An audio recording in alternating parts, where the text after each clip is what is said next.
नमस्कार दोस्तों। आज बोरीवली मुंबई में संजय गांधी राष्ट्रीय उद्यान में हम पहुंचे हैं।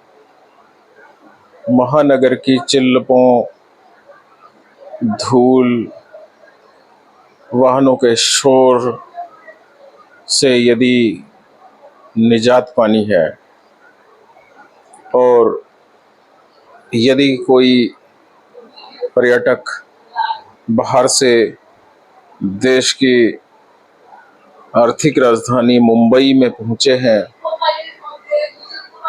तो राहत के पल हमें मिल सकते हैं।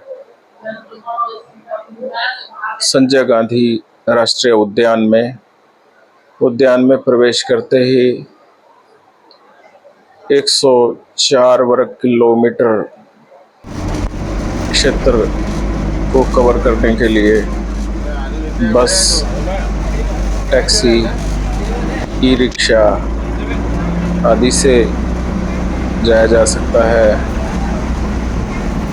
गेट पे साइकिल भी हायर किए जा सकते हैं और इस तरह से हम इस राष्ट्रीय उद्यान में, जो कि वन्य जीवों का प्रसिद्ध अभयारण्य है, और यदि हम बात करें तो महाराष्ट्र में महानगर के अंदर, शहर के अंदर राष्ट्रीय उद्यान हमें नहीं मिलेगा। मुंबई का ये उद्यान है जहाँ पे जैव विविधता, पेड़ों की, पक्षियों की, जंगली जानवरों की विभिन्न प्रजातियां हमें देखने को मिल जाती हैं। हम बस में सवार होकर के आगे की तरफ बढ़ रहे हैं। इस उद्यान का एक मुख्य आकर्षण है कन्हेरी की गुफाएं, और ये गुफाएं 2000 साल पुरानी गुफाएं हैं। बौद्ध इतिहास का दर्शन कराती हैं। इन गुफाओं की तरफ हम बढ़ रहे हैं, लेकिन गुफाओं के इतिहास और गुफाओं के पुरातात्विक महत्व, बौद्ध दर्शन में उनकी अहमियत आदि के बारे में हम आपको अलग से इस वीडियो के डिस्क्रिप्शन में आपको मिल जाएगी, तो उसे आप अलग से देख सकते हैं। ये उद्यान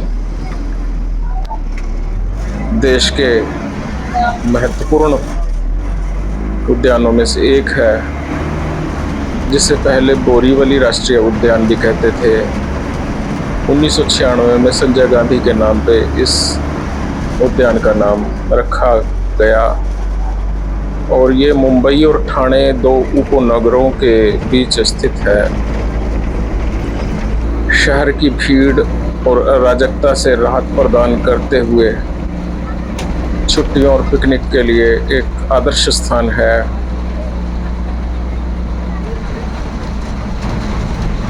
यहाँ पे वनस्पतियों की 1300 प्रजातियाँ मिल जाएंगी। जीव जंतुओं की 500 से अधिक प्रजातियों के यहाँ दर्शन हो सकते हैं। मुंबई के भौगोलिक क्षेत्र का लगभग 20% हिस्सा इसने कवर किया है। हर साल 2 मिलियन से अधिक आगंतुक यहाँ आते हैं। संजय गांधी राष्ट्रीय उद्यान एशिया का सबसे अधिक देखा जाने वाला राष्ट्रीय उद्यान है। इसे शहर की सीमा के भीतर सबसे बड़ा राष्ट्रीय उद्यान कहा जाता है। इसमें जंगल के भीतर 2 कृत्रिम झीलें शामिल हैं, जिसमें पूरे साल प्रवासी पक्षी और मगरमच्छ रहते हैं। वर्ष 1974 में यह शुरू किया गया था। यह पार्क बड़े शहर के सामान्य दृश्यों और भीड़भाड़ से हटकर बदलाव लाने में मदद करता है। यदि इसके इतिहास की बात करें तो आज़ादी से पूर्व इस उद्यान का नाम कृष्णागिरी राष्ट्रीय उद्यान था। 1969 में इसके क्षेत्र में अन्य आरक्षित वन संपत्तियों को जोड़कर पार्क को इसके वर्तमान आकार में विस्तारित किया गया था। उस समय यह सिर्फ 26 वर्ग किलोमीटर क्षेत्र को कवर करता था। बाद में इसे बोरीवली राष्ट्रीय उद्यान कहा जाने लगा और वन विभाग की यह स्वतंत्र इकाई बन गया। 1974 में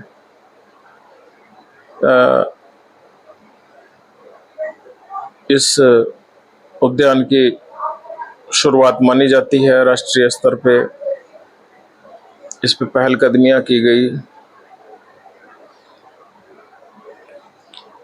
और चौथी शताब्दी की बात करें तो उस दौरान भारत और मेसोपोटामिया के बीच जंगल एक महत्वपूर्ण व्यापार मार्ग था। 9वीं और पहली शताब्दी ईसा पूर्व के बीच कन्हेरी गुफाएं बौद्ध भिक्षुओं के लिए एक महत्वपूर्ण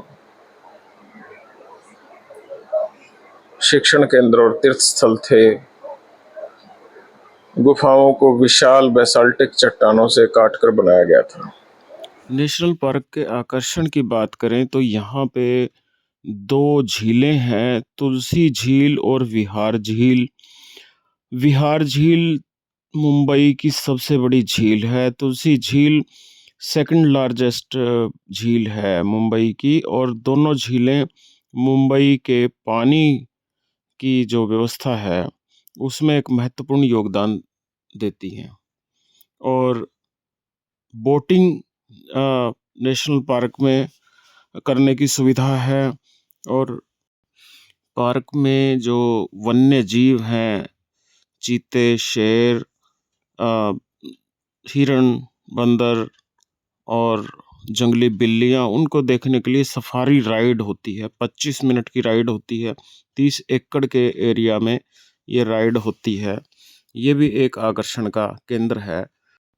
पार्क में वन रानी मिनी टॉय ट्रेन चलाई जाती है और ये भी पार्क में आकर्षण का केंद्र है। तो साथियों, ये वीडियो आपको कैसी लगी, इस पर अपनी राय देकर हमें ज़रूर अवगत करवाएं। आपका बहुत धन्यवाद।